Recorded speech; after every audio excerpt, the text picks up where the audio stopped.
Congratulations, our wrestlers have finally ended their protest and gone back to what they know best, wrestling. Because what were they even doing out on the streets protesting in the cold winters, the Delhi heat, the rain, and thinking they could actually make a change?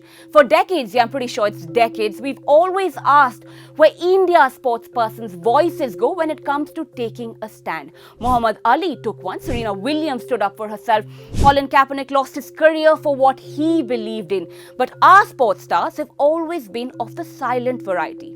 So then, when this very special group of women and men took on their Goliath, of course they were mistaken in thinking they could actually make a change. Because why would a committee comprising MC Mary Kom, one of India's greatest female sports stars, believe the many women who shared stories of how they were harassed? Why would the committee members shed tears in the meetings and not lay blame where they needed to in their findings report? Why would the wrestlers think they could bring in beds to sleep on at Jantar Mantar when their sleeping arrangements had been ruined by the rains? Why would the wrestlers think they could hold a women's Mahapanchayat near the swanky new parliament building and not be manhandled and detained by the police, even as the Prime Minister at that very moment was speaking about the values of our great democracy? Why would they think that a man who has had 6 women file official police complaints of sexual harassment against him would simply just walk away?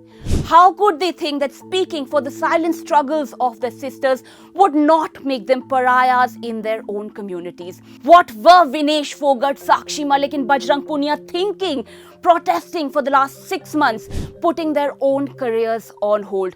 They were thinking this India could change. They were thinking the collective fight of India's greatest wrestlers would be enough for the country to walk a new path. They were thinking the might of an MP may not be able to weather the collective strength of their conviction. But even as on Sunday, as they announced the end of their protests, hoping for the election of a new Brij Bhushan-free WFI soon and justice in the courts for the survivors, the WFI elections itself hit a major roadblock, or rather was pushed into a roadblock. The Assam Wrestling Association decided to wake up from their decades-long slumber and managed to obtain a stay on the WFI elections, saying they've never been recognized and affiliated to the WFI despite assurances since 2014 apparently.